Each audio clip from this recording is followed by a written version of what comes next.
presentes.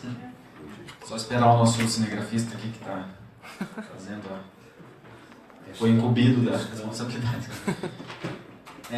Primeiramente, agradecer a presença de todos aqui, em nome do 13º plenário, aqui representado pelos seus diretores. Dedicar uma partezinha do seu dia para estar aqui conosco nessa manhã chuvosa, curitibana, né? Típica curitibana. Típica de 2018, né? Não vimos o sol ainda. Seguindo a nossa programação de ontem, né? Ontem já tivemos a participação do Rogério, falando um pouco sobre a conjuntura política e administrativa da autarquia. Hoje a gente vai receber também o psicólogo Altieres, que vai falar um pouco sobre os retrocessos aí da política de saúde mental a nível nacional e local, né? E como que isso impacta na nossa subjetividade, enfim, na clínica, em toda nessa relação. O Altieres é psicólogo clínico, CRP 08-20-211, mestre em psicologia clínica pela PUC, no Núcleo de Estudos de Subjetividade, com pesquisa sobre modos e modelos de subjetivação no metrô de São Paulo, e especialista em semiótica, psicanalítica e clínica da cultura também pela PUC de São Paulo. Atualmente é doutorando pela Universidade de São Paulo, Faculdade de Saúde Pública, com pesquisa em curso sobre o dispositivo Reinserção Social para Usuários de Álcool e Outras Drogas. Então, convido a estar conosco aqui. Se faltou alguma coisa na apresentação, você complementa. Muito obrigado.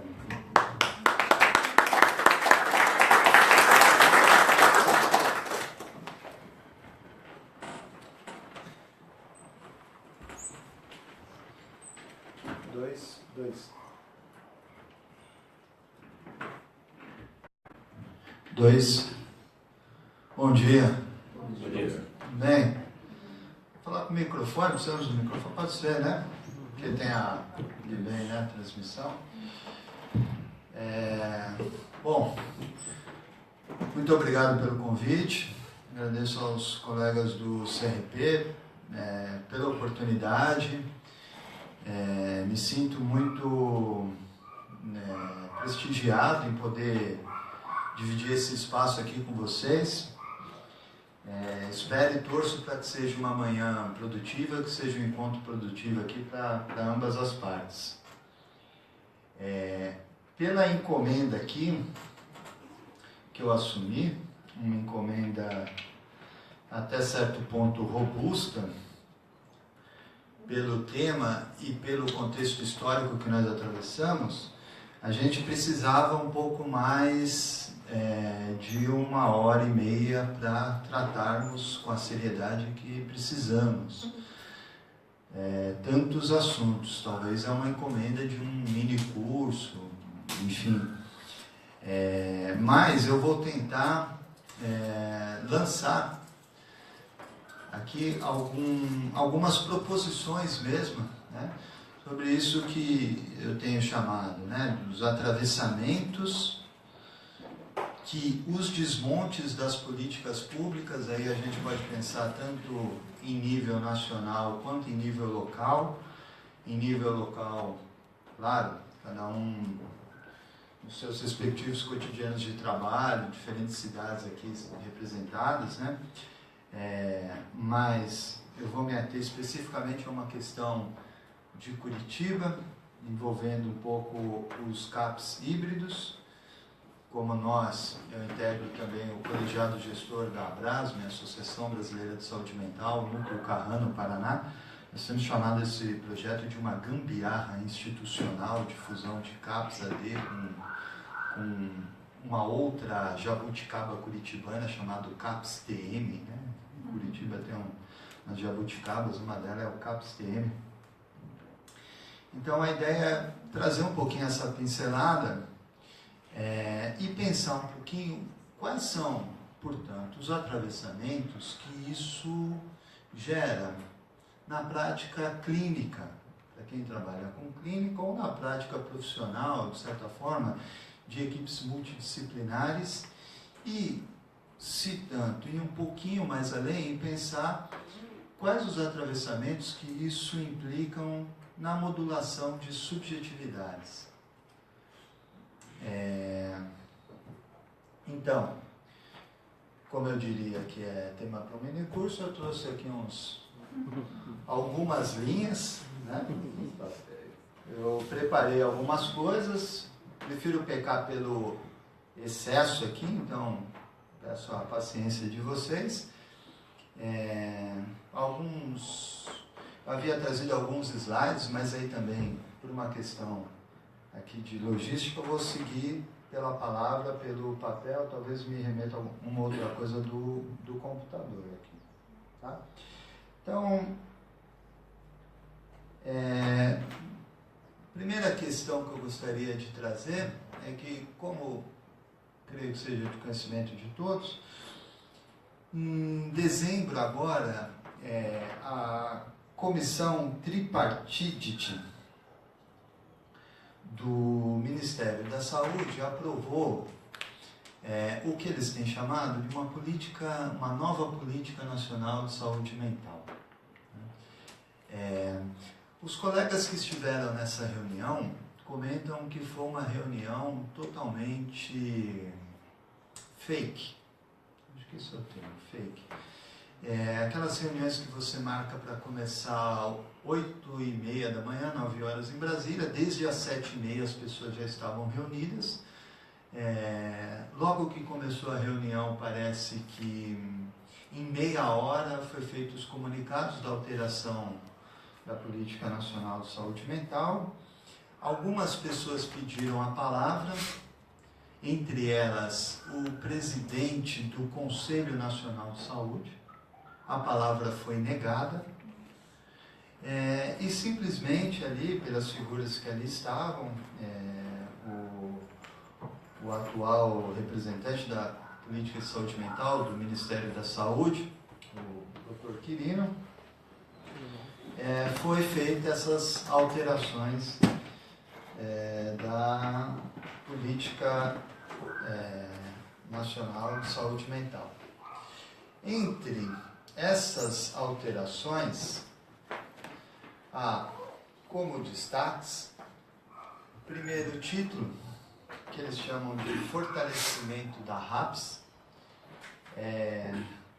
Há um outro destaque, que isso foi aprovado exatamente, me fugiu aqui a data, mas se não me falta a memória, dia 14 de dezembro, exatamente na semana em que diversos trabalhadores, usuários, estudantes faziam um encontro em Bauru para celebrar os 30 anos da Carta de Bauru, quando o mote por uma sociedade sem manicômios foi lançado. Então, há um certo, para quem aqui estuda psicanálise, há uma certa nota de perversão no ar. Não se trata de uma efeméride como outra qualquer. E por trás dessa outra nota de perversão no ar, que se dá no nome do fortalecimento da rede de atenção psicossocial, notem, quando eu falo notas de perversão, eu estou me referindo a você se apropriar de um signo, de um dispositivo, como o dispositivo da RAPS, fagocitar esse símbolo, esse signo, e atribuir um outro sentido a ele. Então, é nisso que há as notas de perversão que eu me refiro. Quer dizer, bom seria se fosse só aí, há outras evidências também. E, junto com esse projeto de fortalecimento da rede de atenção psicossocial, se tem a criação de uma nova modalidade de CAPS, CAPS 4, CAPS que vão ficar situados em regiões de fronte, faixas de Gaza. Dentro dessa política proibicionista de guerra às drogas, a gente tem zonas de fronte e faixas de Gaza, como as regiões que envolvem cenas de uso de drogas, exemplos a Cracolândia de São Paulo, poderia dar outros exemplos. Então, é previsto uma nova modalidade de CAPS, os CAPS 4, e é previsto um fortalecimento da atenção ambulatorial, com a criação do que eles chamam de a mente, que se trata de um serviço ambulatorial aí para ser acoplado junto à atenção primária. E prevê um financiamento robusto ao modelo das comunidades terapêuticas.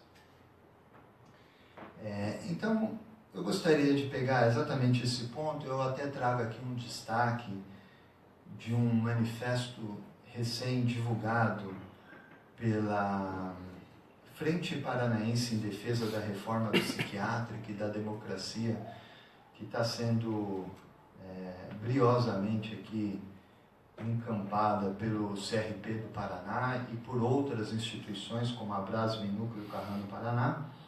E esse manifesto destaca que a proposta do Ministério da Saúde é de aportar inicialmente 100 milhões de reais para as comunidades terapêuticas, valor que ainda poderá ser ampliado em decorrência do conteúdo da Portaria Interministerial número 2 de 2017. Outros 70 milhões de reais irão para hospitais psiquiátricos e 60 milhões de reais para os serviços residenciais terapêuticos. Em contraposição, o investimento no custeio da RAPS será de 70 milhões. Estão previstos ainda apenas 33 milhões para a habilitação dos novos serviços da RAPS. Essa questão dos valores, ela serve para mensurar aonde que está o investimento dessa política. Então, obviamente, os serviços da RAPS, como a implantação de novos CAPs, eles estão renegados em segundo plano. O primeiro plano se trata do investimento nesse outro modelo, que é o modelo de fortalecimento das comunidades terapêuticas. Isso, por si só, já seria tema para a gente levantar nessa manhã chuvosa de sábado e vir aqui bater papo. Já é grave. Mas, dentro dessa perspectiva de seguir outros indícios que apontam para que o buraco é mais embaixo, a gente tem algumas outras pistas dessa trama que acho que faz sentido desenrolarmos, ou pelo menos anunciarmos aqui. Eu me refiro, por exemplo, a uma resolução do CONAD, a resolução número 1 de 2017, que foi soltada exatamente uma semana depois dessa reunião da CIT, em 19 de dezembro. E essa resolução ela vai na contramão dos debates críticos sobre as chagas do proibicionismo, debates esses que mundo afora já ganham aí uma amplitude. Você tem uma série de países discutindo o modelo de guerra às drogas de uma forma crítica. E essa resolução cita que a orientação central da política nacional sobre drogas deve considerar aspectos legais, culturais e científicos, em especial a posição majoritariamente contrária da população brasileira quanto à iniciativa de legalização de drogas. Posto? Veja, um documento do CONAD que fala que deve ser considerada a posição majoritariamente contrária da população brasileira quanto à iniciativa de legalização de drogas. Ou seja, chegando a uma discussão tão complexa quanto a discussão sobre o dispositivo drogas, talvez a falácia mais rasa é você colocar uma pedra sobre o debate. E o que esse documento fala é que o tom vai ser esse. Então, quando a gente soma um pouco o tal do 2+2, quando a gente pensa nesse investimento maciço às comunidades terapêuticas, e quando a gente vê que o tom da política sobre drogas é esse tom ainda mais bélico, ainda mais proibicionista, a gente começa a ter elementos dentro dessa proposta de pensar a modulação de subjetividades que as estratégias de legislação sobre o corpo, elas têm sido apropriadas por essa forma de governo, e elas tendem a ficar cada vez mais duras, cada vez mais enrijecidas. Portanto, só por esses dois elementos a gente já tem considerações suficientes para pensar os impactos disso, por exemplo, na clínica. Essa falácia da população majoritariamente contrária às iniciativas da legalização de drogas, ela pode ser questionada sobre alguns pontos.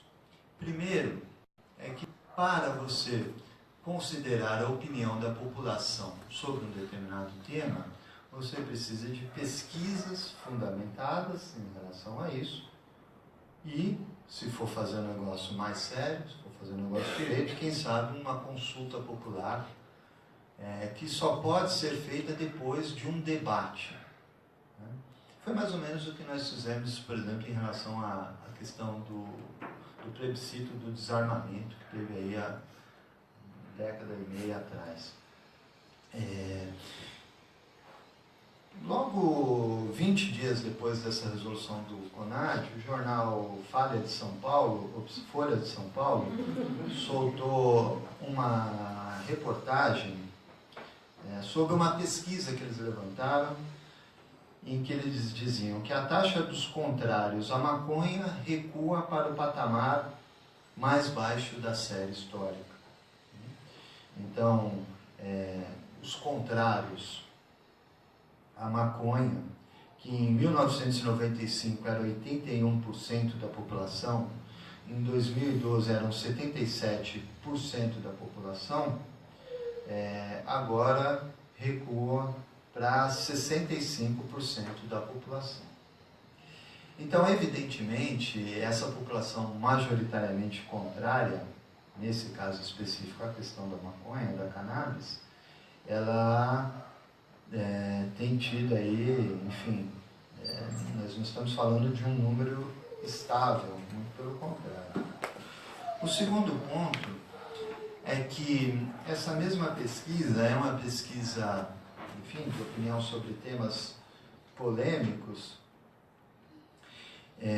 Ela falava, por exemplo, da taxa de brasileiros contrário ao aborto, ou ainda que o apoio à pena de morte cresce de 47% para 57%, ou ainda que 84% da população é favorável à redução da maioridade penal para 16 anos. De uma forma bem rasa, o que eu estou querendo colocar aqui, à luz de outros autores que pensam, por exemplo, na aprovação popular que o nazismo teve, quando o partido nazista ascendeu ao poder na Alemanha, é que não basta se guiar por essas taxas de aprovação da população para legitimar um tipo de política tão delicada como a política nacional sobre drogas. E, se for fazer isso, evidentemente, é preciso considerar não só um debate prévio, como fazer uma leitura do contexto em que essas opiniões são tecidas. Fosse só pela alteração da Política Nacional de Saúde Mental, por essa resolução do CONAD, já teríamos elementos de sobra para tecer essa trama. Mas há mais um que eu gostaria de colocar. Esse veio um pouquinho antes, eu me refiro a agosto de 2017, quando foram feitas alterações na lei da atenção básica. Também aprovada na CIT, na Comissão Tripartite, nesse mesmo modus operandi, portanto, foi feita a nova política, assim como a nova política de saúde mental, que visa reforçar a estratégia de saúde da família. Então, tal qual a política de saúde mental visa reforçar a RAPS, essa visa reforçar a a estratégia de saúde da família. Revogam a prioridade do modelo assistencial da estratégia de saúde da família no âmbito do SUS. Acaba com o mecanismo de indução financeira que incentiva a implantação das equipes de estratégia de saúde da família pelos municípios. Cria uma equipe de atenção básica com agente comunitário de saúde opcional. Então, essa criação de uma equipe de atenção básica também se assemelha à própria criação dos AMENTs, né, dos ambulatórios aos quais eu me referia, dando um tom de especialidade e de um saber técnico e de uma relação que prescinde um pouco de uma conquista tão importante nas políticas públicas no SUS, que é a concepção, por exemplo, de territorialidade. Eu diria para vocês que esse foi o primeiro golpe dessas alterações da política de saúde mental. Porque militar por reforma psiquiátrica no Brasil há de ser militar pela atenção básica. Esse é um ponto imprescindível. Então, realmente, essa orquestração, ela começou a ser feita com todos esses requintes de perversidade, de perversão, né? Começando pela atenção básica. Em paralelo a isso, que já está consumado, e que para reverter isso vai ser necessário muita mobilização popular, muito saber técnico e, claro, muita luta política, e nós estamos aqui para isso também, temos fôlego. Há outros fantasmas rondando aí o porão, que podem endurecer mais esse cenário. Ou, dito de outra forma, talvez esse cenário seja a cama preparada para que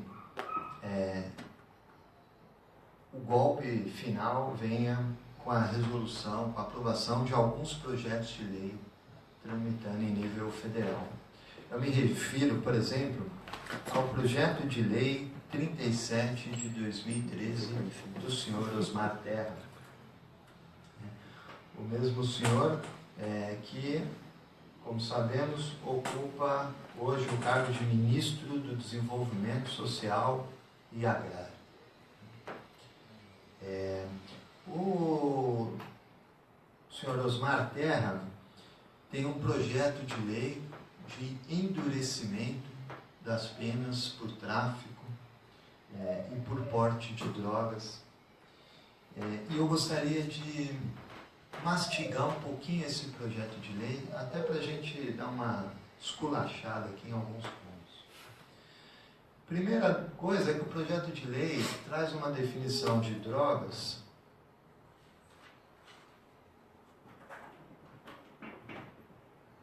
como substâncias ou produtos capazes de causar dependência. Olha como é raso. O que são drogas? Drogas são substâncias ou que? Põe produtos, boa, põe produtos. E faz o que? Causa dependência. Então, beleza, drogas são substâncias ou produtos capazes de causar dependência. Bom, eu consumi uma droga aqui, portanto, o celular é outra droga, é uma substância, um produto capaz de causar dependência. O amor, né? Outra droga capaz de causar dependência, enfim, só para ver como por aí já merece nossa crítica, né? Obviamente, o próprio termo droga, se a gente for mais a fundo da literatura, ele é um termo genérico, né? Alguns autores, por exemplo, o Eduardo Vargas, têm preferido o termo fármaco, por exemplo, para fazer essa discussão. Se a gente visitar a etimologia da palavra droga, tem várias hipóteses, né? Do latim drogia ao irânico daruk, do árabe darua ao celta druco, A hipótese que o Vargas mais opta é pelo vocábulo holandês, né? Deriva do neerlandês droogvat, expressão que significa barris de coisas secas e cujo emprego teria sido registrado ao menos desde o século XIV. Muito obrigado. Bom, droga, portanto, barris de coisa seca. Drogas são secos. Seco, que é seco, né? Já é um termo vago, né? Lembram? Secos e molhados, né? O armazém de secos e molhados. O que é o armazém de secos e molhados? Vende uma parada que está em conserva, que são os molhados, tudo o resto é seco. Farinha, feijão. Né? Então já é um termo vago. Quer dizer, os caras conseguem deixar mais vago ainda, chamando que coisas secas que causam dependência. Deve ser assim. É claro que é interessante desmontar esse conceito da droga, exatamente porque a droga tem sido usada enquanto um dispositivo, né? No sentido Foucaultiano do termo mesmo. Né? Talvez se tivéssemos mais tempo, poderíamos até entrar na questão do que é um dispositivo, enfim, não é o caso. Mas autores como o próprio Eduardo Vargas, o Paulo Malvasi, Daniele Rui, meu amigo Daniel Lomônaco, de quem eu extraio um trecho aqui da dissertação dele, entre outros, tem pensado a questão das drogas enquanto um dispositivo, a saber, que arranjos de poder, que arranjos discursivos são engendrados em torno do termo droga. Né? Enfim, eu sigo mais um pouquinho aqui no projeto de lei do senhor Osmar Terra, quando ele diz assim: mais adiante, nas justificativas, no mesmo documento, o texto, abre aspas, determina a elaboração de uma classificação de drogas que seja mais inteligível e útil sob o ponto de vista operacional e penal. Então, não bastasse essa definição rasa, ainda quer que desenhe. Desenhe aí, então, né, para quem está na ponta, uma classificação que seja mais inteligível. Separa aí quais são as mais pesadas, quais são, né? Ou, como o texto diz, abro aspas, definir claramente a capacidade da droga em causar dependência. Então, qual que é a capacidade do café que eu estou tomando causar dependência? Por favor, defina claramente. São quantas doses? Né? Eu já tomei uma lá em casa, uma aqui enquanto eu conversava com o Sérgio. Eu estou na terceira dose, 10h41 da manhã. Dá, não dá? Se for para a quarta, né? Ferrou. Ou ainda coloca assim: entendemos que é muito importante difundir essa informação oficial. Quer dizer, não só vão desenhar, como vão fazer disso uma informação oficial e que precisa ser difundida. Difundida onde? O texto ainda por cima é cafona. Na rede mundial de computadores, entre parênteses, internet. Sendo que tornamos obrigatória a produção de versões diferenciadas para os técnicos e para a população em geral. Não menos importante é tornar igualmente obrigatório que os profissionais do Sistema Único de Saúde tomem conhecimento desse seu conteúdo.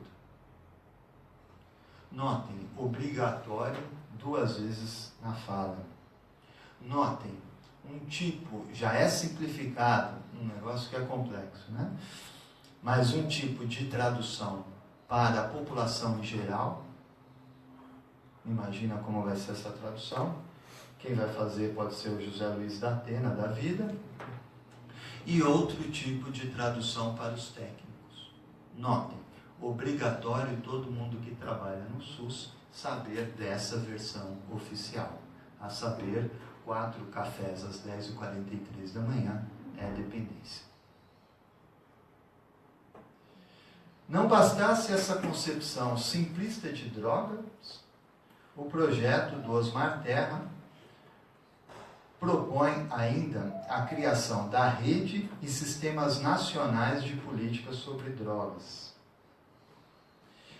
Delimita ou padroniza competências dos conselhos de políticas sobre drogas, incluindo os critérios de eleição e participação. Atribui aos conselhos poder de fiscalização, poder de solicitar informações e peticionar, e cria, esse é o ponto que eu gostaria de dar um destaque, o Sistema Nacional de Informação sobre Drogas, que deve ser operado nas áreas de atenção à saúde e assistência social que atendam usuários ou dependentes de drogas. Esse Sistema Nacional de Informação sobre Drogas, ele tem algumas questões muito interessantes, que é o fichamento de todo sujeito que procura atendimento por conta, nesse caso específico, da dependência de drogas. Então, o sujeito que passar por uma comunidade terapêutica, não me refiro à comunidade terapêutica porque esse modelo está atrelado, obviamente, a essa visão, ele vai ser fichado, e esse fichado vai para uma rede nacional. É um Big Brother, evidentemente no sentido mais George Orwell do termo, perdão. É um panóptico no sentido mais Jeremy Bentham ou Foucaultiano do termo.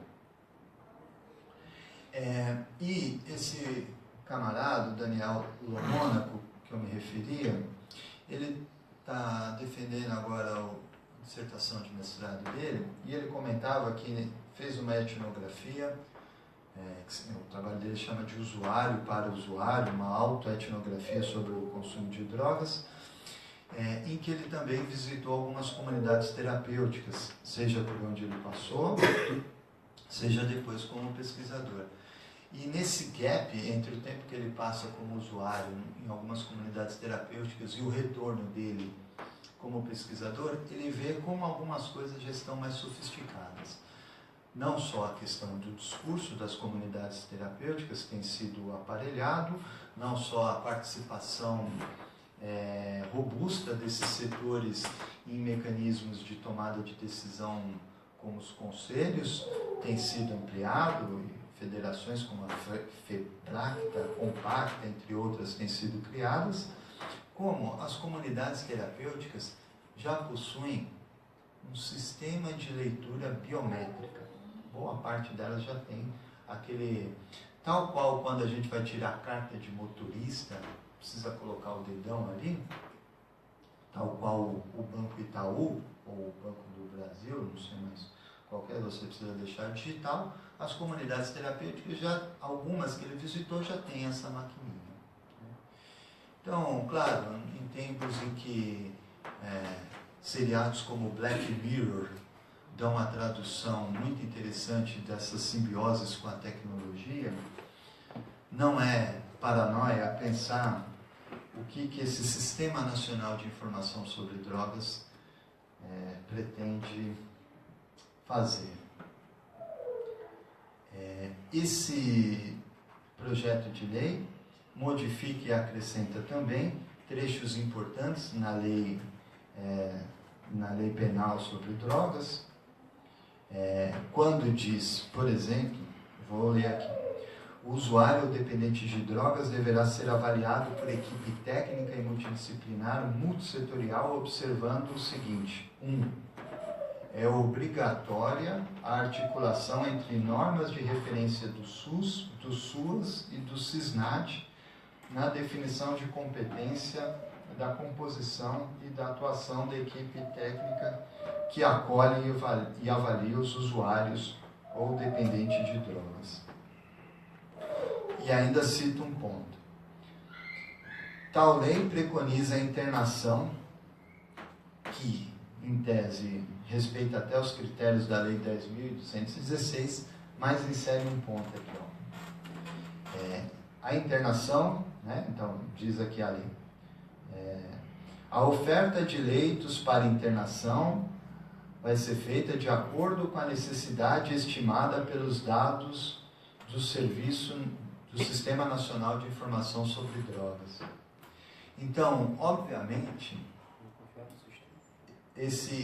dos dados do sistema, né? Obviamente, esse sistema vai sempre apontar por uma necessidade maior de leitos. Veja, a oferta de leitos vai estar subordinada a esse sistema, né? Então, está sendo desenhado aí um projeto de ampliação constante dos leitos. O texto diz: brevidade no período de internação e sua evolução para uma etapa em que sejam oferecidas opções de trabalho, cultura, educação e interação nos modelos urbano ou rural. Então, notem, aumento dos leitos, posso ler aumento, né? Subordinado ao sistema. Depois, prevendo que as internações sejam curtas e que sejam articuladas opções de trabalho, cultura e interação social. E depois, o que vem? Acompanhamento pelo SUS. Então, notem, o SUS entra aqui. O SUS entra como um mero acessório. O SUS entra, né, depois que o sujeito foi internado, depois que o sujeito foi aí, foram oferecidas opções de trabalho, arrumamos um emprego no Subway para ele, aí vem o SUS. Quer dizer, é um modelo de tratamento descolado do que a saúde pública preconiza.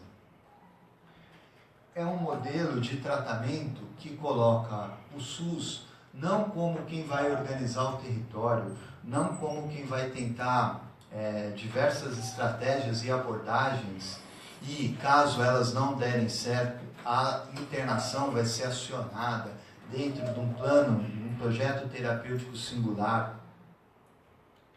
O SUS, ele aparece como um acessório.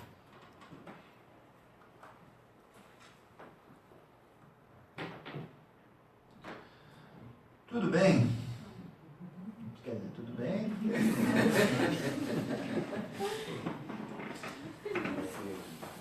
Tudo bem para quem?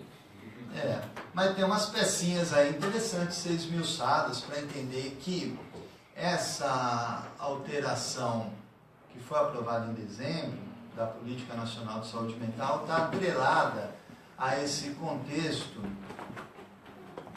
mais amplo, né? Isso são só algumas leituras do jogo. Essa questão do SUS como um acessório me faz pensar como deve ser o modelo dos CAPs. Né? Bom, se a internação é o que é preconizado, se depois da internação o cara vai arrumar um emprego, uma estratégia lá de cultura, veja, aqui nem fala ainda a parte da reinserção social, e depois entra no SUS, que tipo de CAPs nós teremos para esse modelo? E aí, é muito interessante, e aí que eu gostaria de inserir um pouquinho, o contexto do debate local sobre o que tem acontecido em Curitiba. Talvez a Secretaria Municipal de Saúde de Curitiba tenha uma pista interessante para dizer que tipo de CAPs nós teremos nesse modelo em que o SUS se tornar um mero acessório, um mero complemento disso daí. Deixa eu achar aqui. Estou me referindo, obviamente, ao processo de hibridização dos CAPs em Curitiba. Esse projeto de redimensionamento dos CAPs, né, ele fala que os CAPs 2, os CAPs 3 e o CAPs AD3 para o público adulto existentes no município de Curitiba sejam redistribuídos para responder cada qual por um distrito de saúde, à exceção do CAPs Portão, o qual ficaria como referência para o Distrito Portão e Matriz. Nessa operação gerencial, todos os CAPs AD e CAPs AD3 seriam reconfigurados como CAPs 2 e CAPs 3 com a fusão das clientelas, a saber, portadores de sofrimento mental com psicose, depressões e esquizofrenias e portadores de sofrimento mental por conta do uso abusivo de álcool e outras drogas. Esse processo, esse ainda projeto de fusão dos CAPs, ele é embasado por esse discurso da Secretaria Municipal de Saúde numa baixa qualificação das equipes que assumiram seus trabalhos a partir de 2014, além das dificuldades de atender os usuários com a chamada patologia dual ou comorbidades psíquicas, ou seja, os transtornos mentais e transtornos decorrentes do uso de álcool e outras drogas ao mesmo tempo. Obviamente, essa opção gerencial ela é tratada por nós da Abrasme como uma gambiarra, porque se é para fazer ampliação, se é para o sujeito não precisar pegar 3 ônibus para chegar no CAPS, como o discurso deles fala, se é para fazer isso, vamos fazer direito, ou seja, um CAPS AD e um CAPS TM por distrito, e não juntar as coisas. Se é para fazer, vamos fazer com qualificação na atenção básica, com equipes de saúde mental ou com fortalecimento do NASF na atenção básica ou atenção primária, como queiram. E essa forma de fusão dos CAPs, ela põe em risco muitos aspectos da clínica que é importante destacar. A clínica em um CAPS, como nós sabemos, ela não é feita somente da porta do consultório para dentro. Há todo um estudo de ambiência, por exemplo, que o SUS preconiza, que diz que o cuidado a esse sujeito se dá no momento em que ele adentra ao serviço, não só do ponto de vista da arquitetura, mas dos encontros que são ali fomentados. Então, não se trata de dizer que essas pessoas não podem conviver juntas ou caminhar juntas, equipamentos como centros de convivência, equipamentos específicos para a reinserção social nos mostram que essa convivência ela pode ser interessante em uma outra etapa que não uma etapa suscetível a crises como é a etapa do tratamento. Então, obviamente, essa opção gerencial desenhada em Curitiba para otimizar a questão dos CAPs nos territórios, elas, dentro desse contexto que eu comentava aqui, elas dão a entender que esse modelo de CAPs é muito próximo com aquele modelo que há na política, no projeto do senhor Osmar Terra, de colocar o SUS como um acessório, de colocar esse desenho do CAPS como aquilo que resta ao sujeito depois que ele sai da internação da comunidade terapêutica. E, nesse desenho, tudo leva a pensar que essa proposta desenhada aqui para Curitiba pode ser um modelo a ser tirado para outras cidades. Então, as nossas considerações dentro dessa mobilização social de trabalhadores, usuários, seja na Abrasme, seja na recém-criada Frente Paranaense em defesa da reforma psiquiátrica e da democracia, elas apontam nesse sentido, de chamar a atenção não só de quem está em Curitiba ou quem está no Paraná, de que isso que está sendo desenhado aqui pode ser reverberado para outras cidades, outras capitais, ou até mesmo para o país inteiro, enquanto uma política federativa. Por isso é necessário a gente tratar o que está acontecendo aqui com peso 2. né, que tem uma importância não só para o território local, como pode vir a ter importância para o território nacional. Por isso que, nesse sentido, ter o endosso e o apoio de uma autarquia como o CRP, né, aqui do Paraná, nos mostra a seriedade de tratar isso não só para uma questão local, né, mas para uma questão nacional, né.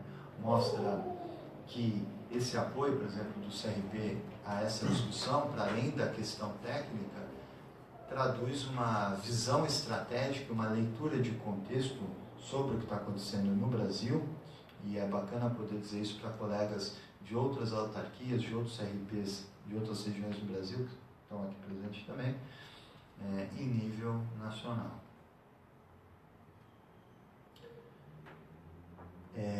Sobre essa primeira linha que eu gostaria de tratar com vocês, do que está acontecendo em termos das políticas públicas, desses desmontes, e como não só eu, outros colegas temos analisado esse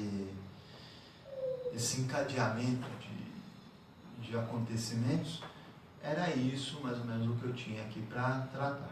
Eu tenho uma segunda linha, eu tenho alguns minutinhos para entrar, mas eu gostaria de saber se sobre esse ponto, não sei se há algum comentário, alguma questão. A gente vai ter um tempo, claro, depois para bater mais papo, mas acho importante a gente falar sobre isso agora, porque depois a gente às vezes acaba entrando por outros assuntos e perde um pouco de time, por favor. Não sei só para ver sincero. Eu trabalho no SUAS, né? Assistência Social. E tenho uma correlação direta com a unidade de saúde. Nem precisa de microfone, né?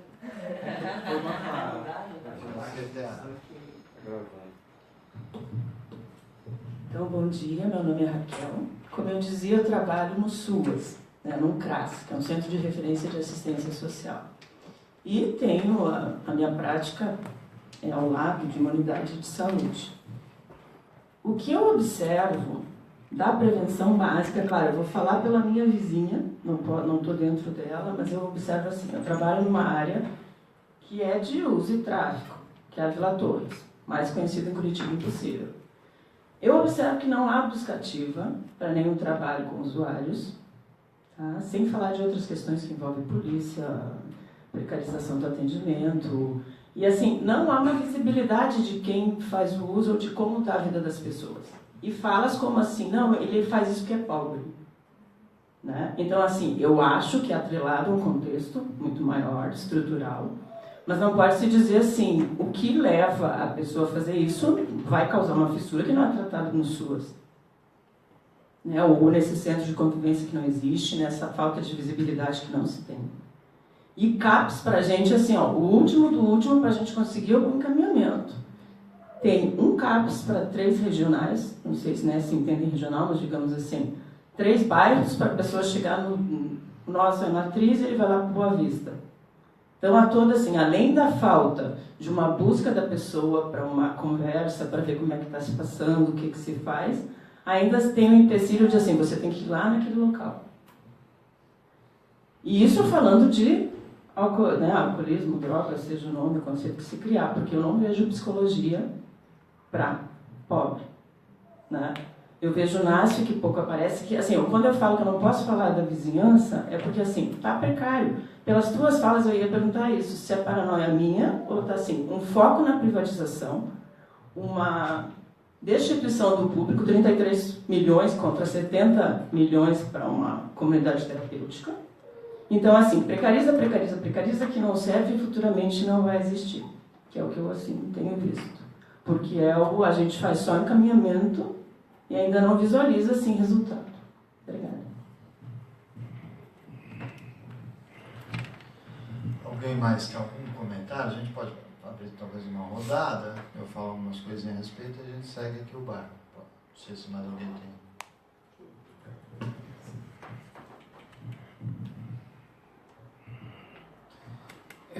Eu acho que... Bom dia, meu nome é Leovane, eu sou de Brasília, vim participar desse evento aqui e a gente, quando dirigente de entidade, a gente fica pensando, até porque muitas das vezes a gente está, enquanto profissional, envolvido diretamente, né, nessa pergunta aí, né, se é possível clínica sem política, né?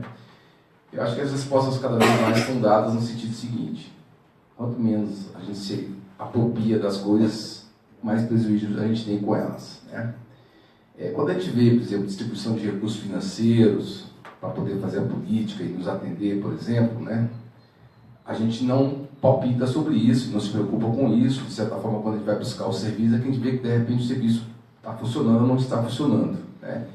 E tem umas coisas que hoje cada vez mais me incomodam, sabe? Quando a gente, de certa forma, os movimentos que debatem essas coisas, por exemplo, que discute, por exemplo, quanto custa um CAPS hoje? O movimento que trabalha na reforma psiquiátrica sabe quanto custa um equipamento desse? Para chegar a se contrapor e fazer o debate com relação ao Ministério da Saúde, à Secretaria Municipal de Saúde, para dizer o seguinte: olha, custa tanto para X pessoas, a gente tem esses dados. Porque é muito ruim, eu acho, na verdade, hoje, a gente tem que parar de certa forma, enquanto sociedade civil, enquanto entidades que fica debatendo, e até porque acho que de repente tem uma coisa que a gente tem que parar de fazer, por exemplo, dizer que a gente tem que estar criando políticas alternativas, essa questão de reforma. Qual é o projeto nosso, de sociedade, de entidades, de profissionais que trabalham com esse público, por exemplo, ou da sociedade de uma maneira geral, que entendemos como é que essa coisa tem que se dar? Porque aí, de repente, vem um deputado dito iluminado, achando que sabe tudo, que entende de tudo no país, que roda o país, vê as coisas acontecendo e acha que, de certa forma, formula uma lei absurda desse nível aí, né?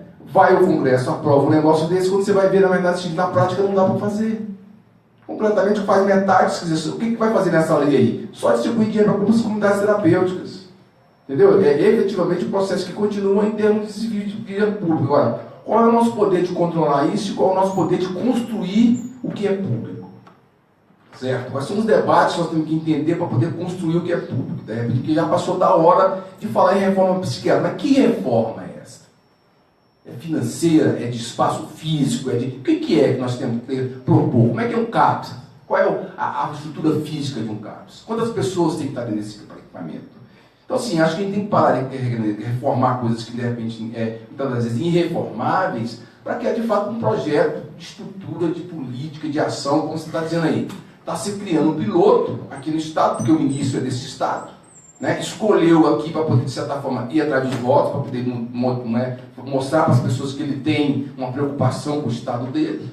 Então vai investir muito dinheiro aqui na política de saúde, criar um modelo bacana, fazer com que as pessoas, de certa forma, em tese, se sintam bem atendidas no primeiro momento, quando tem recurso financeiro, porque a hora que minguar no meio do ano não tem dinheiro mais, as pessoas vão ficar nas filas como geralmente ficam, no sistema de saúde, seja na atenção básica, seja na atenção, né, mais complexa. Então, eu acho assim, acho que a gente tem que começar nesse movimento, né, na calada da noite, na forma de dizer, como é que a gente pressiona o secretário municipal, por exemplo, para fazer um debate sobre a saúde mental em Curitiba?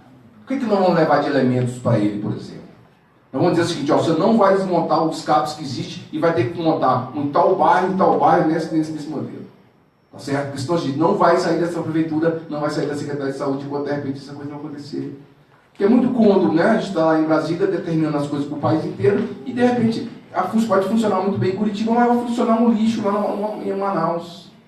Entendeu? Então, sim, tem umas coisas que, de certa forma, se a gente não se apropria e efetivamente entende qual é o discurso que a gente vai fazer para um secretário municipal, qual é a nossa contraproposta para isso que, de repente, está sendo montado aqui em Curitiba. E quais são os atores que vão, de repente, trabalhar com isso. Vamos fazer uma frente de vereadores para cuidar disso? Como é que vai ser o debate? Né? Porque o dinheiro vai vir aqui, vai cair no município, ele vai ter que ser aplicado. Como é que o repasse das comunidades terapêuticas? Como é que nós precisamos fiscalizar isso? E como é que nós vamos desmontar as comunidades terapêuticas que só estão sendo montadas para poder receber recurso financeiro? Então, acho que tem uns debates que a gente, né, precisa avançar nesse aspecto, porque o nível de reclamação é muito cômodo, reclamar é muito fácil. Eu hoje acho que, de repente, falar mal de muita coisa é muito fácil. Eu quero saber como é que constrói o CAPS. Com dinheiro, com pessoas, com espaço físico, aonde que tem que colocar. Vai botar num bairro rico ou vai botar num bairro pobre? Como a nossa companheira está dizendo aqui do Cassino do CRAS. Como é que é essa parceria de políticas, efetivamente? Porque a gente sabe que, a população que está, na verdade, na política de assistência social, por exemplo, são os meninos que, de repente, da minha fracional, muitos presos por questão de tráfico de drogas, que são usuários. Entendeu? Quer dizer, aí eles vão montar a pena para essa galera para poder ainda abarrotar as cadeias das cidades. Então tem toda uma lógica de construção que muitas das vezes sim, sempre passa pelo viés financeiro. Se alguém está perdendo, alguém está ganhando nessa história aí dessas mudanças. Pode ter certeza. Obrigado.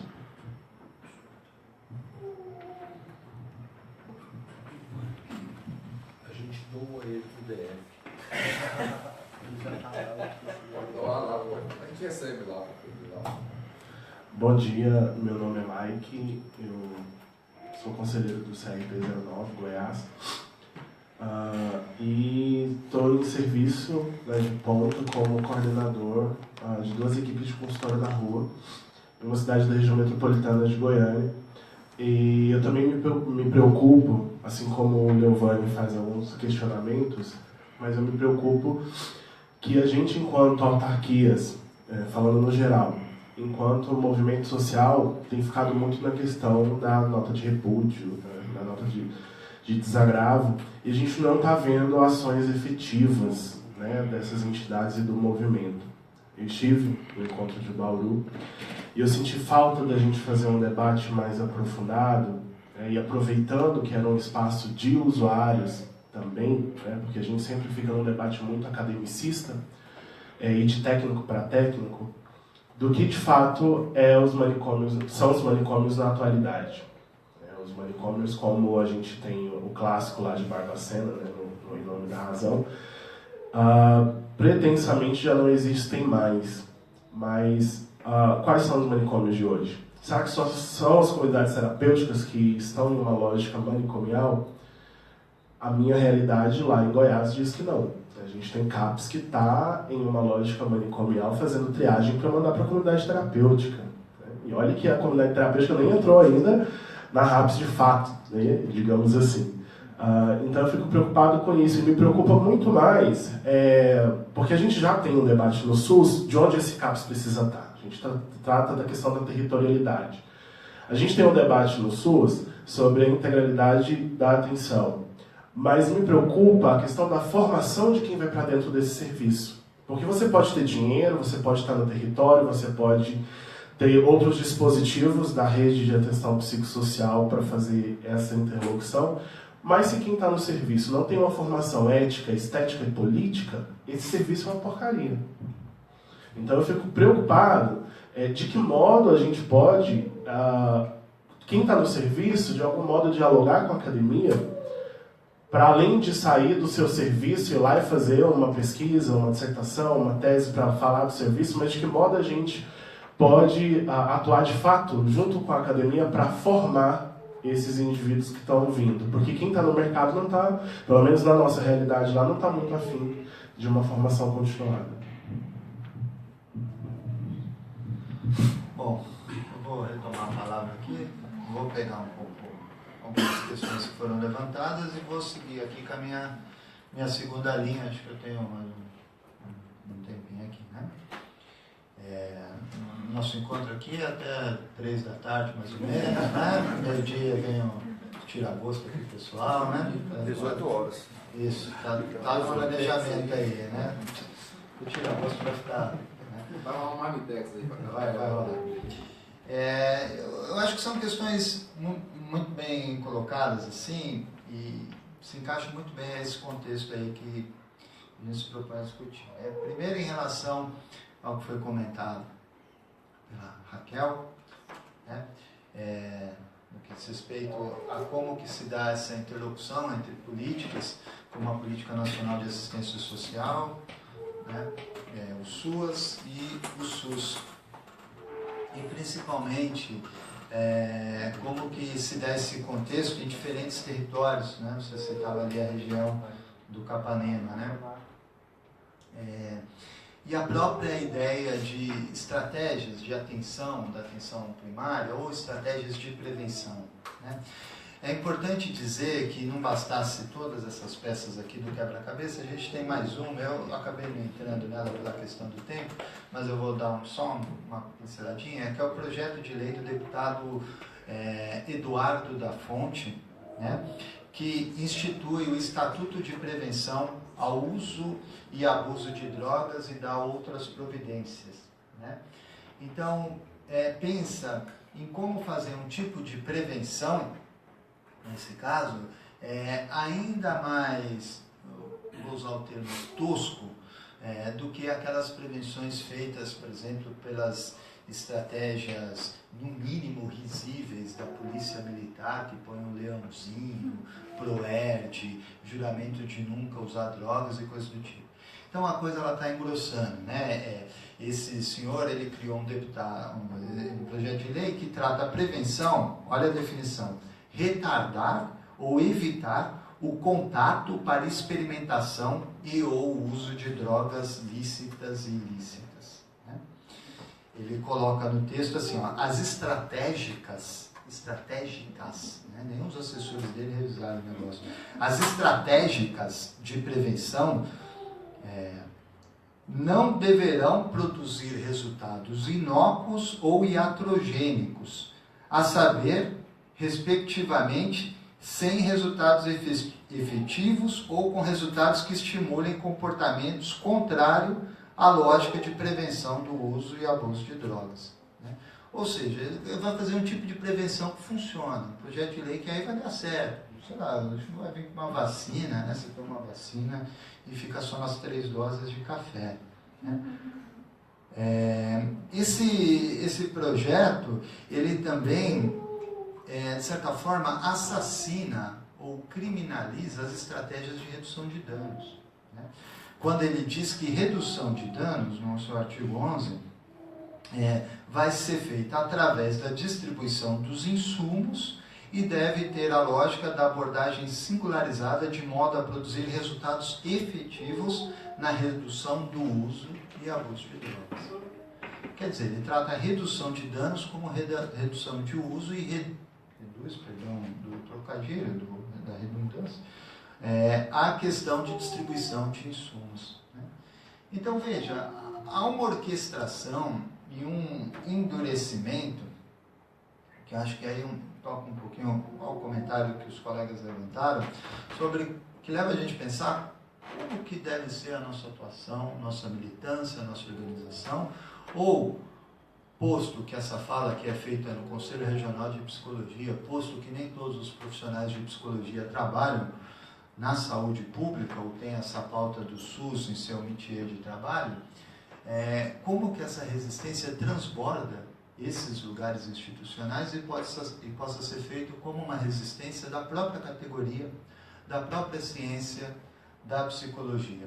Porque o que nós estamos falando aqui, e agora eu caminho um pouquinho para a minha segunda linha, é um pouco de uma leitura de que projeto de homem e projeto de mulher está sendo montado nessa história toda. Que diretrizes são essas de constituição do sujeito, que é um sujeito formatado, que é dado para ele como deve ser o seu corpo, como deve ser sua relação com a droga, enfim, que é dado para ele como deve ser a sua relação com o mundo. Eu retorno a Freud, é sempre bom o retorno a Freud, em Inibição, Sintoma e Angústia, um texto de 1926, ele termina de uma forma magistral ali, a parte 2 do seu capítulo, quando ele diz assim: não sou a favor da fabricação de visões de mundo. Isso deve ser deixado para os filósofos. Quando ele fala de filósofos aqui, obviamente eu traduzo por autoajuda, por esse tipo de software ou programação, evidentemente, né? Claro que há setores da filosofia que fazem isso muito bem. Isso deve ser deixado para filósofos que confessadamente acham inexequível a jornada da existência sem um guia de viagem como esse, que informa sobre tudo. Aceitemos humildemente o desprezo com que eles nos olham, do alto de sua sublime carência. Mas, como também não podemos negar nosso orgulho narcísico, acharemos consolo na reflexão de que todos esses guias de existência envelhecem rapidamente, de que é justamente o nosso trabalho miúdo, estreito e míope que torna necessárias novas edições deles, e de, inclusive, os mais modernos desses guias são tentativas de achar substituto para o velho catecismo, tão cômodo e tão completo. Sabemos que até agora a ciência pôde lançar muito pouca luz sobre os enigmas deste mundo. O barulho dos filósofos nada mudará isso. Apenas a paciente continuação do trabalho, que tudo subordina à exigência de certeza, pode gradualmente produzir mudança. Ao cantar na escuridão, o andarilho nega seu medo, mas nem por isso enxerga mais claro. Se o Freud dava essa pista sobre... veja, o Freud, que foi capturado pelos estruturalistas, né? O mesmo Freud que depois foi colocado numa forma para dizer que o ético do sujeito é determinante dele ser A ou B, né? Ele já deixou muito claro o desmonte do seu trabalho pulsional, ao dizer do sujeito sem esses guias de viagem, esses guias de existência. Então, obviamente, essa concepção de sujeito que está sendo traçada, ela diz respeito a um tipo de sujeito que é um sujeito reificado, um sujeito de 32 dentes, um sujeito que caminha para o sucesso, para uma vida, enfim, como aquela que os bons costumes exigem. E esse projeto de sujeito não é uma invenção agora desse governo do Estado, evidentemente. E aí é muito interessante visitar a obra do Foucault, por exemplo, Microfísica do Poder. Se tivéssemos mais tempo, poderíamos até detalhar isso com calma, mas há 3 capítulos ali que são decisivos para a gente entender como isso foi armado aqui, né? Eu me refiro a um capítulo chamado Nascimento da Medicina Social. Ali o Foucault visita como que a medicina social foi arquitetada em 3 contextos diferentes ali nos séculos XVIII e passagem para o XIX. A saber, o contexto alemão, o contexto francês e o contexto inglês. A grande colocação do Foucault é que a gente pensa que a medicina ela nasce como um projeto individual sobre o sujeito, sobre o indivíduo, e vai se tornando aos poucos social. Ele inverte isso. Ele diz que, ao contrário, a medicina ela nasce como um projeto social, e só depois que ela ganha o corpo, a individualidade, ela se atomiza nos sujeitos. Se a medicina nasce como um projeto social, ela nasce com uma tarefa, a tarefa de formar os próprios estados. Na Alemanha, por exemplo, foi assim. Aquele monte de vilas, aquele monte de comunidades da Prússia, etc. e tal, para se formar o Estado alemão, uma das estratégias de coesão daquilo tudo é a própria ideia da medicina de Estado, a criação de perícias médicas, a criação de uma polícia estatal, né? A normatização da profissão da medicina. Então foi assim, de um jeito bem raso de sendo, que se deu na França, na Alemanha. Na França também há um projeto de medicina do Estado. E esse projeto ele é um pouco diferente. Ele não é pensando no formato do Estado em si, o Estado francês, mas é pensando nas cidades, no caso Paris. Se pegar a primeira cidade da época moderna, com 2 milhões, sei lá, 3 milhões de habitantes, que era o que tinha Paris ali no final do 18, começo do 19, e pegar o que isso causava, evidentemente, esse amontoado de pessoas em termos da saúde pública, saúde em geral, que tipo de intervenções eram precisas ser tomadas. E o Foucault fala que essas intervenções se concentraram ao que ele chama de medicina do meio, ou medicina urbana. O que estava em jogo ali era a circulação do ar, a circulação da água, a circulação da própria morte.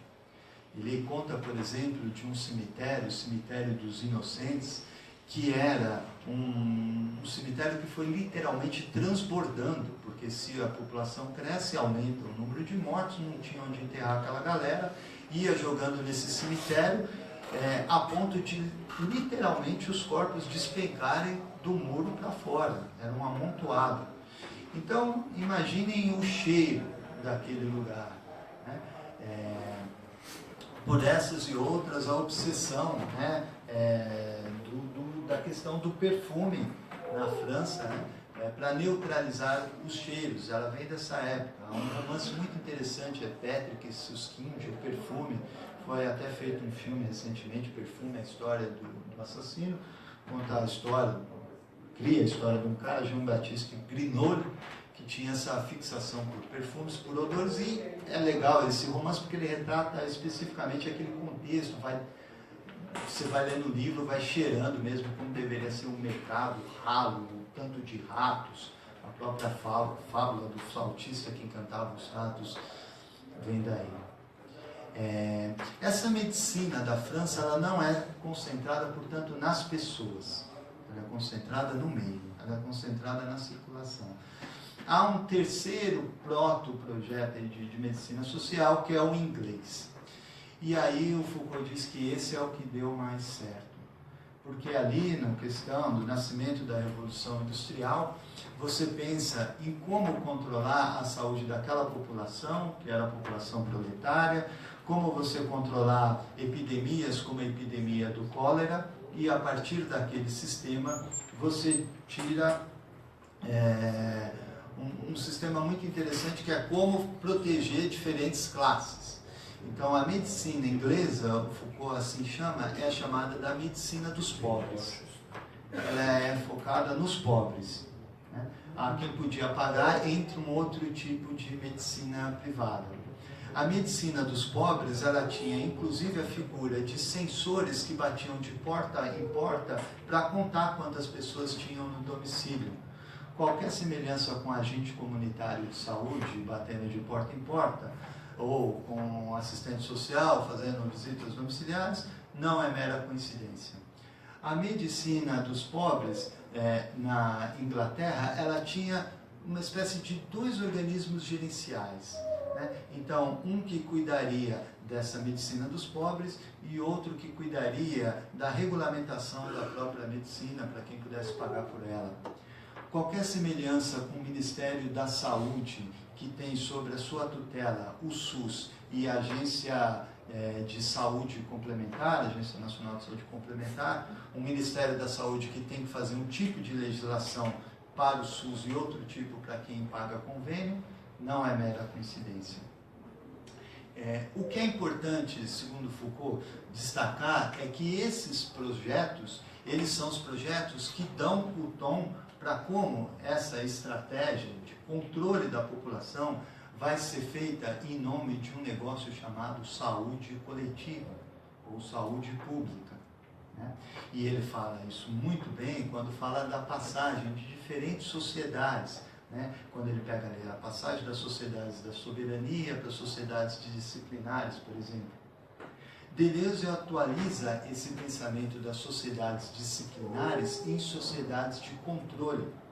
E era esse ponto que eu gostaria de pegar um pouquinho aqui com vocês. De uma forma bem rasa, o Deleuze marca, não que o Deleuze faça isso de uma forma rasa, a tradução que eu faço aqui é rasa. O Deleuze marca que a sociedade disciplinar, ela, por exemplo, tem um tipo de linguagem que é uma linguagem analógica. Nas sociedades de controle, que a gente pode pegar aí da passagem dos anos 1970, da assunção do liberalismo para cá, a gente tem um outro tipo de linguagem que é numérica. Na sociedade disciplinar você tem os moldes.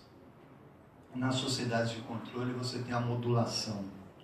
Nas disciplinares você tem a fábrica como o grande templo, com a ideia da força interna mais alta para a produção e a força interna mais baixa com os salários.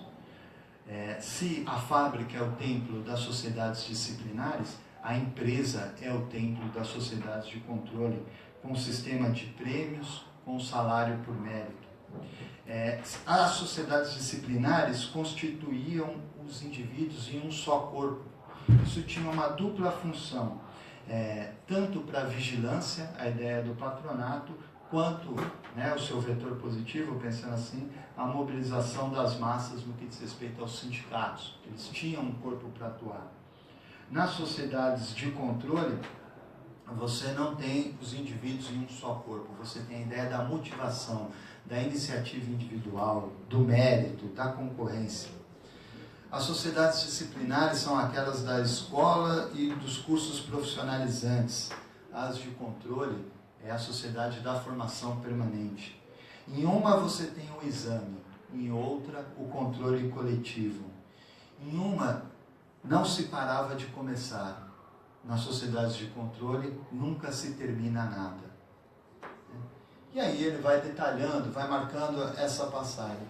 O que é interessante pensar é que essas instituições de saúde tradicionais, elas também se atualizam na passagem das sociedades disciplinares para as sociedades de controle. Por exemplo, a instituição hospital. Né? O hospital, ele nasce como uma instituição disciplinar. Né? Antes do hospital ser uma instituição disciplinar, o hospital era, como o radical da palavra sugere, uma hospedaria. A função dele era dar uma boa morte às pessoas. Né? As pessoas iam lá para convalescer e serem assistidas por figuras como irmãs de caridade, que são as matrizes, as matriarcas da ciência e enfermagem, por exemplo.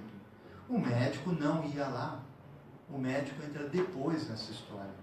Quando ele ia lá, ele ia com aquelas roupas, aquele bico de papagaio, aquela coisa quase, né?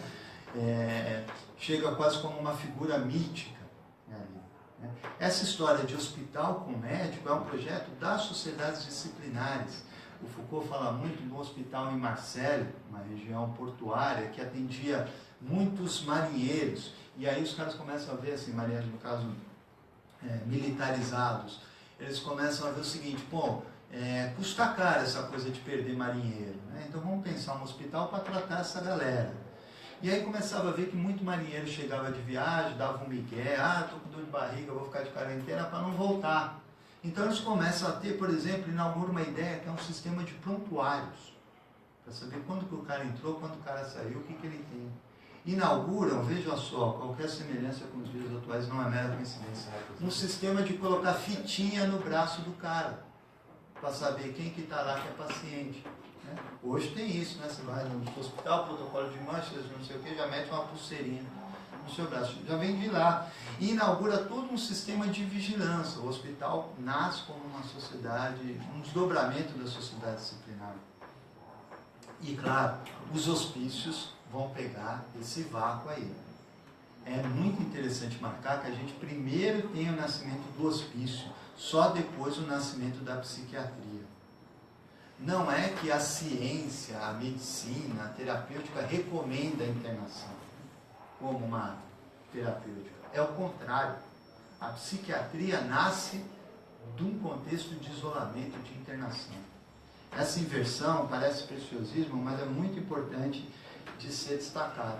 Então, obviamente, o que nós estamos pensando com essas estratégias aqui que estão sendo discutidas são como que a saúde, enquanto uma estratégia de controle, alguns autores trabalham até com a ideia de saúde como abertura para o risco, como a saúde como uma estratégia de controle, ela se atualiza nas sociedades biopolíticas, nessa etapa da sociedade de controle. É isso que nós estamos discutindo quando a gente pega um sistema de informação nacional sobre usuários de drogas como esse que o Osmar Terra se propõe. Não é algo para melhorar a vida das pessoas, mas é algo para se ter mais controle sobre a vida das pessoas. Né? Veja, esse documento do Osmar Terra, esse projeto de lei, ele fala, entre outras coisas, né? Olha lá, que o traficante de drogas perigosas vai ter a pena aumentada de 1/6 a 2/3 e vai ter uma repressão brutal à introdução de pó de crack em cigarros de maconha.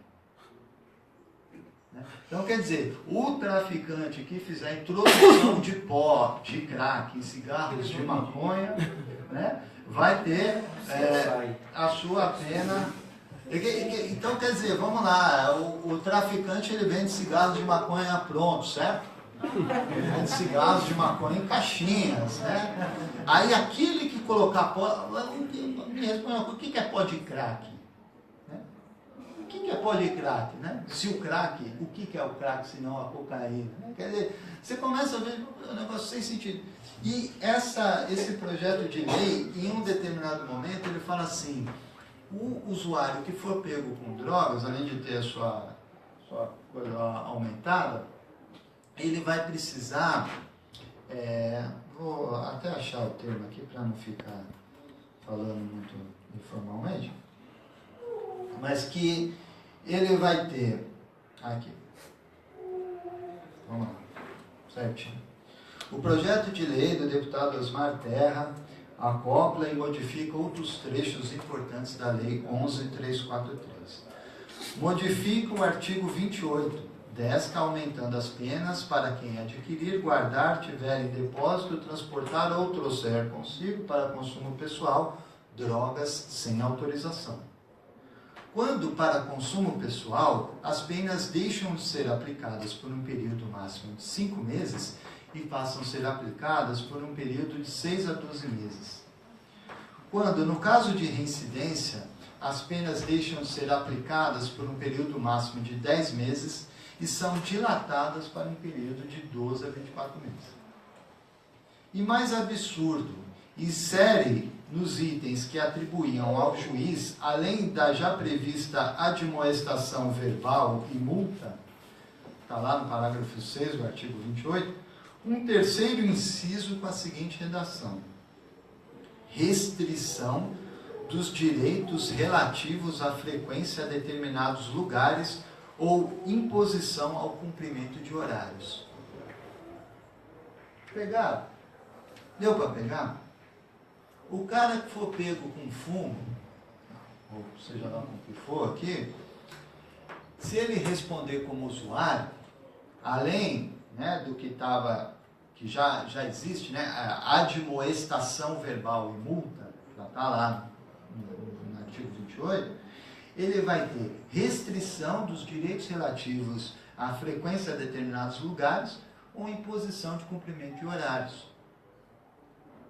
Então, o maconheiro não vai poder sair na rua depois das 10 da noite, é isso? Né? O maconheiro não vai poder nem passar perto do quê? Do show do Bob Marley Cover, é isso? Ó, aqui não pode.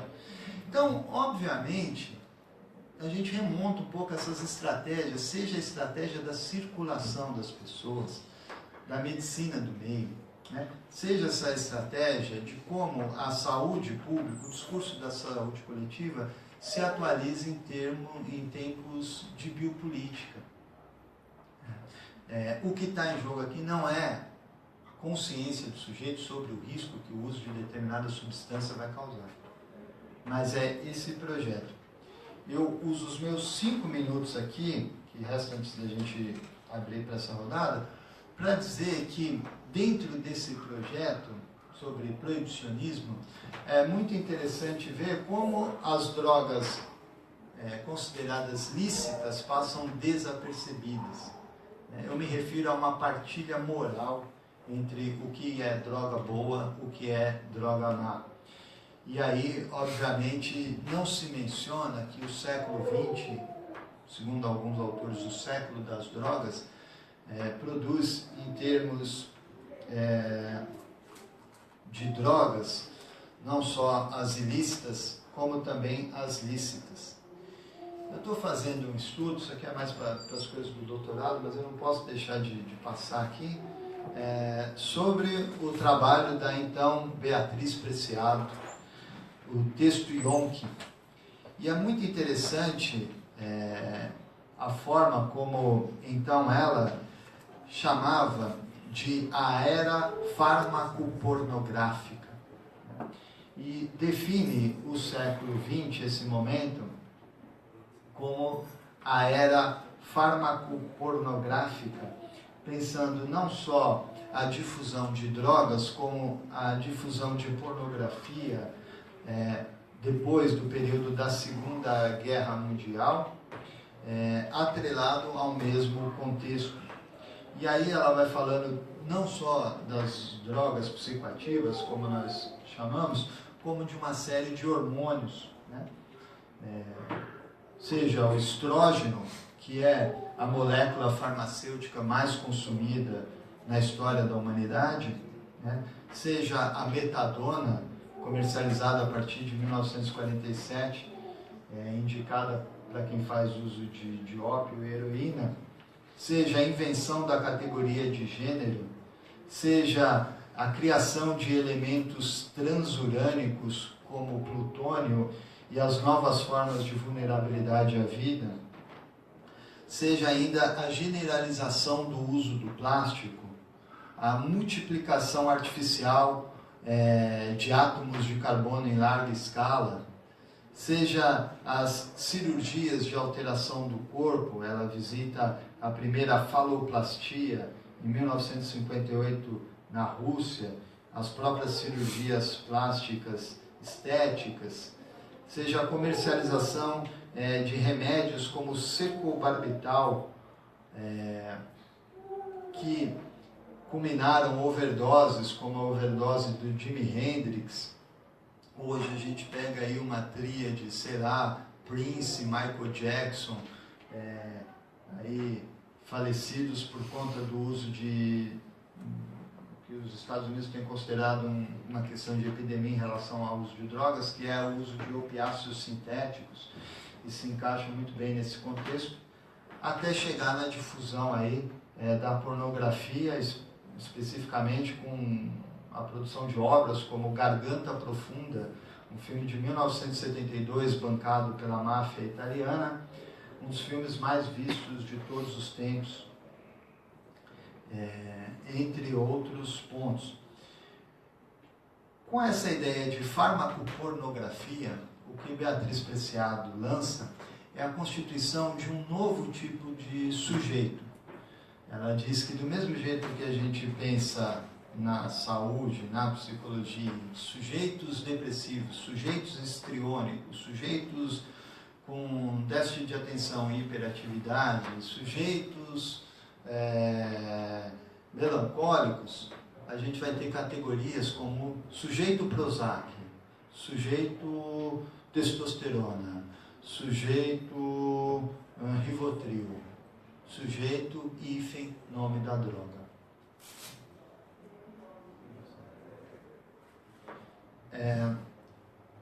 São elementos para a gente pensar que essa estratégia biopolítica, que envolve que tipo de droga pode e que tipo de droga não pode, ela diz respeito a que tipo de corpo pode e que tipo de corpo não pode.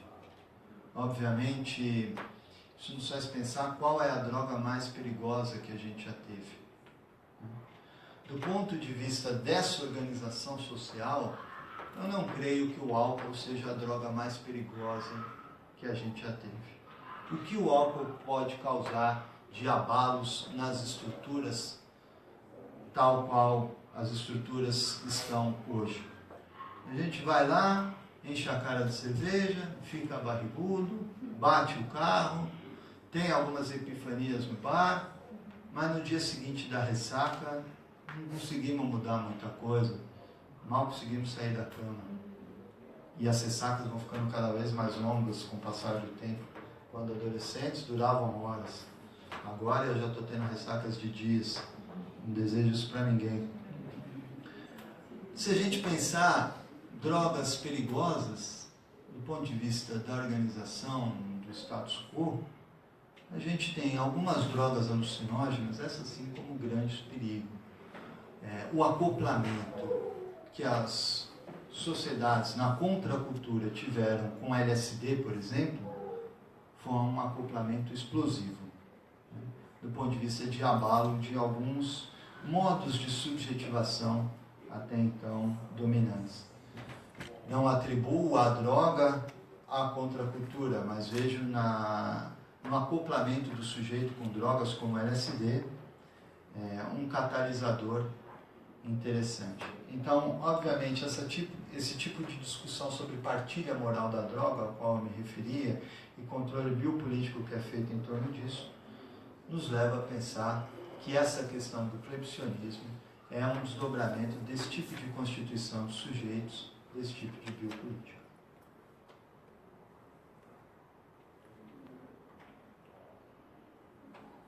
Tudo? Acho que para ir encerrando, para abrir o debate. Então, nós temos... Aí quanto tempo? 15 minutos? Está meio-dia? Mas para encerrando, acho que para abrir um debate até meio-dia, meio-dia 10. Até meio-dia 10. Tudo bem, gente? Então a palavra está aberta, a gente pode fazer uma rodada.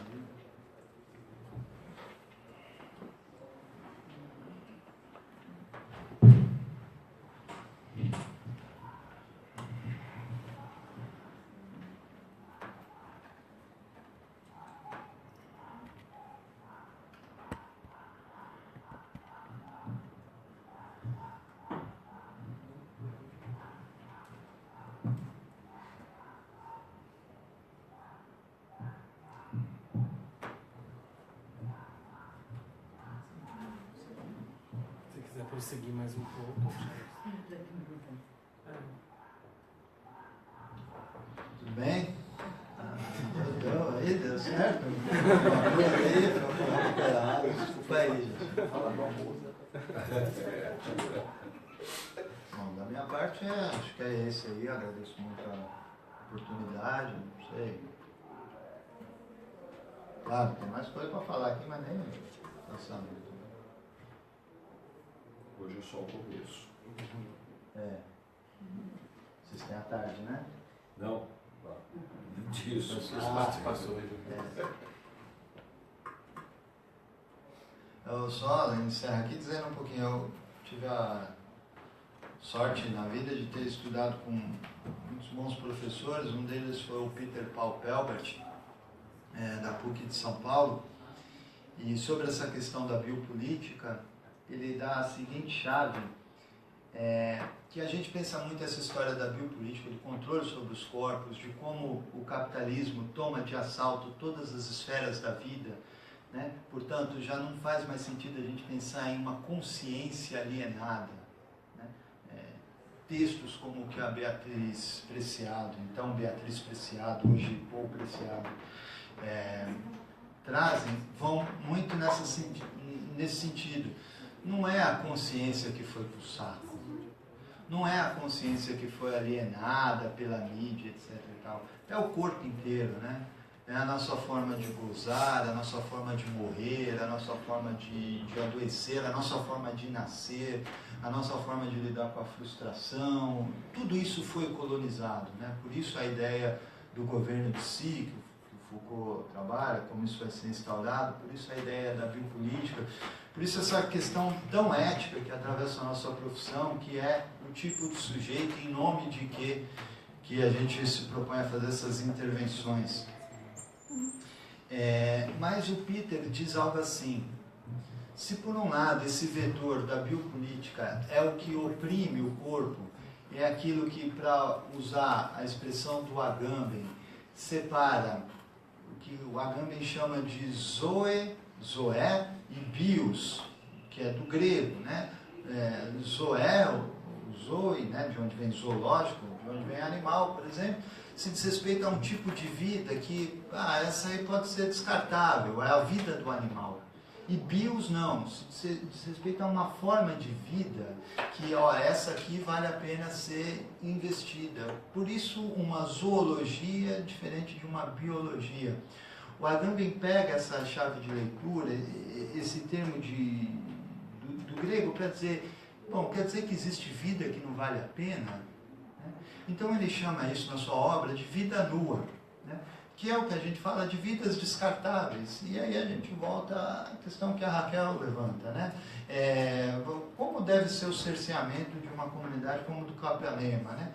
É descartável. Como deve ser a atenção à população em situação de rua? Isso aí é descartável, é zoe, como se diz, é vida nua, né? Basta você limpar a praça, né? Então, esses dias ontem andei na Tiradentes, uma patrulha da Guarda Civil Metropolitana ali, e estava ali tudo limpinho, tinha 2 caras só dormindo nos bancos. Ali no entorno, ali o bicho pegando. Zona de uso, né, cenas de uso e tal, mas a praça em si limpa, chafariz limpo. É isso aí. Mas e as vidas? Isso aí é descartável. Põe aí numa comunidade terapêutica, dá um lugar para esses caras. É um pouco isso a ideia da biopolítica, né? Que tipo de vida que vale a pena ser investida e que tipo não. Mas essa história da biopolítica, ela também permite um tipo de resistência. Esses corpos que vivem, esse zoe, essa vida nua que vive, ela nos dá uma quebra no próprio sistema. E não se trata de fazer um tributo a esse tipo de vida, por exemplo, a vida de uma pessoa em situação de rua, a vida de uma pessoa com uso abusivo de álcool e outras drogas, de um junkie, o que quer que seja, mas trata-se de decodificar o que dele que fez com que as estratégias do capital da biopolítica não pegassem com a mesma permeabilidade que pega nas outras vidas. Vou deixar uma metáfora, que é, imagine que vocês estão pintando, como quando pintavam, quando crianças, um desenho com lápis de cor. Imagina que caiu uma gota de cola tenaz ali e secou. Você está pintando, quando chega ali, não pega o lápis. Por que ali não pega? O que tem ali que não pega? O que há nessas vidas que escapa dessa forma homogênea como a biopolítica vai ditando corpos e subjetividades? Talvez ali haja um pouco da chave que é como nós resistirmos a tudo isso. Ele se refere a isso como processos de singularização à luz da obra de Deleuze. A gente pode pensar nisso como estratégias de deserção. Eles, tanto Peter quanto Deleuze, visitam muito a obra do Melville quando pensam em um personagem, Bartleby, se não me falha, obrigado, que é o cara que dizia, eu preferiria não, I would not. A forma dele quebrar tudo isso não é bater com murro em ponta de faca. É simplesmente não se sujeitar a algo no Não é o Bartleby. Achei que era isso. Não é o Gregório Bartleby. É Bartleby, é o nome do personagem da novela do Melville. Mas enfim, é o cara que fala, acho que é Bartleby a pronúncia. I would not, eu preferiria não. Esses dias eu estava vendo até uma entrevista do Zizek, o Zavó Zizek, né? Ele com uma camiseta, I would not, né? Em referência a isso. Mas é exatamente isso, não se sujeitar a isso. Né? Há formas de não se sujeitar. Há algumas cartilhas que apontam nessa direção. Uma muito interessante, atribuída a Hacking Bay, na verdade é o nome do Peter Lamberson, se refere como zonas autônomas temporárias. Ele diz, em outras linhas, que esse negócio de revolução não está com nada. O Deleuze também vai nessa linha. Né? O Deleuze diz assim, eu não me preocupo com revoluções. Toda revolução acabou mal. Não teve nenhuma revolução que acabou bem. Olha o que aconteceu com a Revolução Cubana, com a Revolução Francesa, com a Revolução da Nicarágua. Todas deram merda.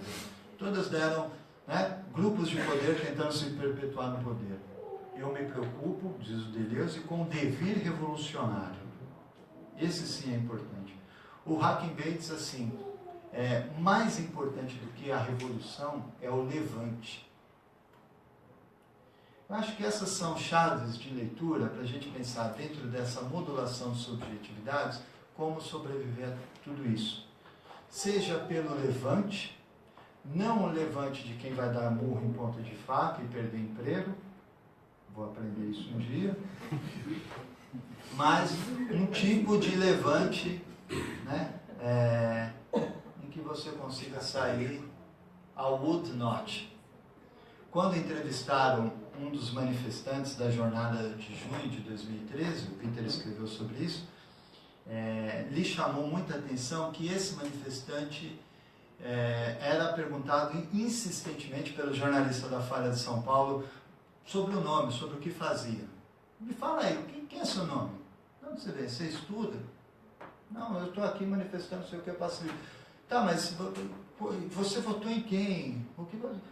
Quem é você? Não sei o que. O cara fala, por fim o cara falou, anota aí, eu não sou ninguém. Então, contra um tipo de biopolítica que vai individualizando, vai criando corpos narcisistas, culto ao ego, a personalidades, selfies paralelos e tantas outras coisas que a gente podia passar horas falando, vem esse tipo de recusa, esse tipo de vácuo, esse tipo de... passa aí. talvez seja, não digo que é uma resposta, não digo que é um manual, um guia de viagem, porque depois de ter lido isso que eu li do Freud, que, né, usar essa autora, mas acho que é um pouco dentro dessa ideia de, né, não se sujeitar. Bem, bom dia, sou Vitor, sou do Conselho de Psicologia do DF. Parabenizar a sua fala, realmente muito instigante, dá para ficar aí até segunda, terça, quarta-feira aí falando. Mas eu fiquei sentindo a falta de uma resposta mais objetiva para o tema de hoje. É possível clínica sem política?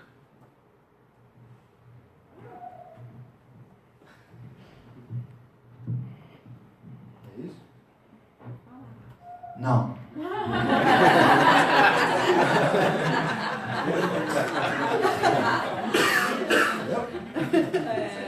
Mais objetivo. Eu acho que em nome do Conselho Regional de Psicologia do Paraná, do 13º plenário, a gente agradece a presença de todas e todos que vieram aqui, profissionais, estudantes, mais os colegas de outros regionais, né? Nós temos uma série de atividades na quais a gente gostaria de convidá-los. Dia 26 tem a reunião da Comissão de Psicologia e Saúde, sexta-feira pela manhã, mas aí depois tem que confirmar direitinho o horário. Dia 31, às 19 horas, aqui no Conselho, nós temos a reunião da nossa Frente Paranaense em Defesa da Reforma, né? E a gente vai daí contar como é que foi os nossos embates, né, Altieres, dessa semana que entra, dia 24 e dia 30, a gente tem alguns encontros com o Ministério Público, Comissão Nacional de Direitos Humanos para discutir a questão de saúde mental, então estão todos convidados. Dia 31, à noite, às 19 horas, vamos ter uma roda de conversa sobre redução de danos em contextos de festa, já para a gente falar um pouco do carnaval e do uso de drogas em outros contextos. E dia 3 nós temos o nosso bloquinho.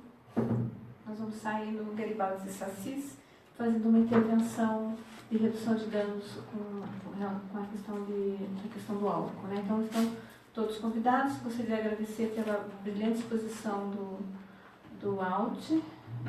Obrigada, né? Agradecer a presença de vocês e desejar um bom sábado, né? Não sei se o João quer falar alguma coisa, né? Então, queria agradecer. Eu acho que a gente sai com mais coisas para pensar e, efetivamente, a resposta é muito simples para essa pergunta. É não mesmo. Não dá para a gente mesmo... mas eu vou trabalhar no contexto clínico, você é empreendedora, mas você vai sentir os reflexos desse contexto de desmonte de políticas públicas na vida da gente, em qualquer espaço que a gente esteja. Então, uma boa tarde para vocês, um bom almoço. Espero reencontrá-los nas atividades aqui do Conselho Regional. Obrigada.